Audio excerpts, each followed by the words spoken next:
গল্পটা অ্যাকচুয়ালি কোথাও না কোথাও সময়ের গল্প। আমি যে চরিত্রটা করেছি তার নাম এলা। এলা একজন খুব সফিস্টিকেটেড একজন মহিলা, সাজ পোশাক দেখলেই বুঝতে পারবে, এবং সে খুব ভালো গান গায়। আমার এই ছবিতে অদ্ভুত একটা চরিত্র, পেইন্টারের চরিত্র যদি তুমি বাস্তবিকভাবে দেখো, বন্ধুত্ব বজায় রাখার চরিত্র, একজন ভালো হাজব্যান্ডের চরিত্র।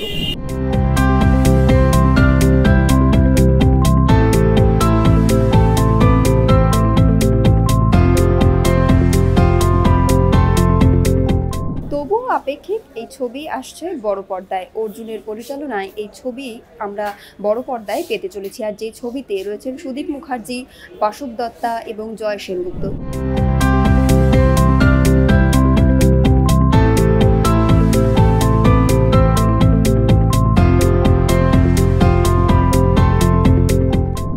সম্পর্কের বা সময়ের গল্প হতে চলেছে এই ছবিতে। এই ছবির ট্রেলার লঞ্চে আমরা হাজির হয়েছি। চলুন তাদের সঙ্গে কথা বলে জেনে নিই যে এই ছবিতে সময়কে বেঁধে দেওয়া হচ্ছে না সময়কে জুড়ে আরও খানিকটা এগিয়ে যাওয়া হচ্ছে।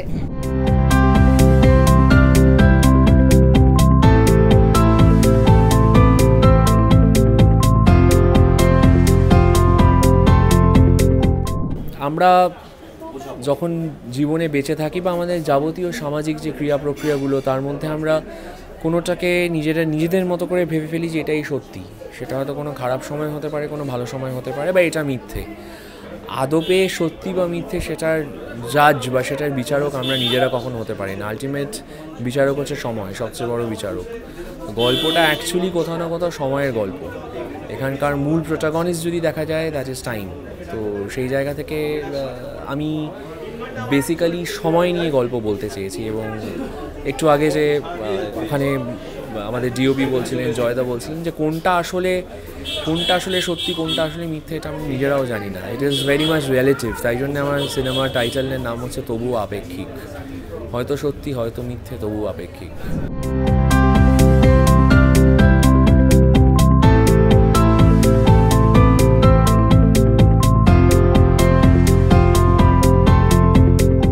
একদম অন্যরকম একটা গল্প, অন্যরকম একটা কাজ। আমি সবসময় যখনই কোনো কাজ বাছি চেষ্টা করি একটু অন্যরকম কিছু, যেটা করে আমার ভালো লাগবে, যে গল্পটা মানে যে স্ক্রিপ্টটা পড়েই আমার খুব ভালো লাগবে, মনে হবে যে না হ্যাঁ, এটা না বলার কোনো জায়গাই নেই।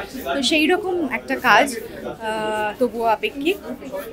ভালো লেগেছে। আমি যে চরিত্রটা করেছি তার নাম এলা। এলা একজন খুব সফিস্টিকেটেড একজন মহিলা, সাজ পোশাক দেখলেই বুঝতে পারবে, এবং সে খুব ভালো গান গায়। আমার লিপে একটা গানও আছে খুব ভালো, রবীন্দ্রসঙ্গীত। সব মিলিয়ে কাজের অভিজ্ঞতাটা খুব ভালো। অর্জুন যিনি স্ক্রিপ্ট লিখেছেন বা যিনি ডিরেকশন দিয়েছেন, খুবই ভালো। অন্যরকম একটা ব্যাপার আছে, যেটা এখন আমি বলতে চাই না আর কি, তার জন্য দেখতে হবে ছবিটা।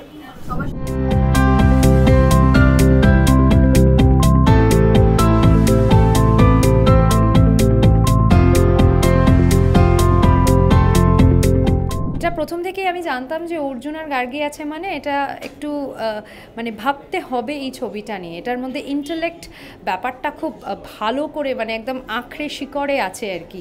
তো সেই জন্য এটা যে প্রথম থেকে ভাববার একটা বিষয়, সেটা আমি বুঝেছি স্ক্রিপ্টটা পড়েই। মানে স্ক্রিপ্টের মধ্যেই কিন্তু এই ব্যাপারটা আছে। তো সেই জন্য আমার কাছে নতুন কিছু নয়।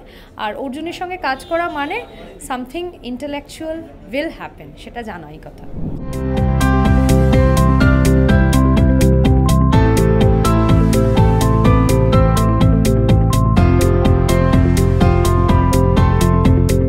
পেইন্টারের চরিত্র যদি তুমি বাস্তবিকভাবে দেখো, বন্ধুত্ব বজায় রাখার চরিত্র, একজন ভালো হাজব্যান্ডের চরিত্র, ভালো মানুষের চরিত্র।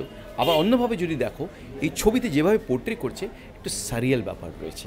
মানে দেখে মনে হবে রিয়েল না আনরিয়েল, ওই একটা জায়গায় রয়েছে। ছবির চরিত্রের যে শ্যুটটা, সেই শ্যুটটা এখানে থেকেও সে নেই, দেখেও সে দেখছে না। এই ব্যাপারটাই ছবির মধ্যে রয়েছে, ওটাই এটার মিস্ট্রি ছবিটা।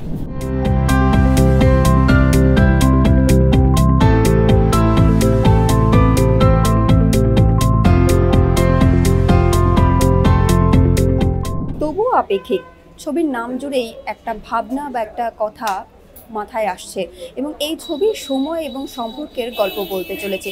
অর্জুনের পরিচালনায় এই ছবি খুব শীঘ্রই বড় পর্দায় মুক্তি পেতে চলেছে। আর সেই ছবির ট্রেলার লঞ্চে আমরা হাজির হয়েছিলাম, এবং তারা জানালেন, অভিনেতা অভিনেত্রীরা, যে এই ছবি কেমন গল্প বলতে চলেছে বা ছবি জুড়ে তাদের কীরকম অভিজ্ঞতা হয়েছে। ক্যামেরায় সন্তোষ রায়ের সঙ্গে সোহেলি বিশ্বাস, ওঙ্কার বাংলা।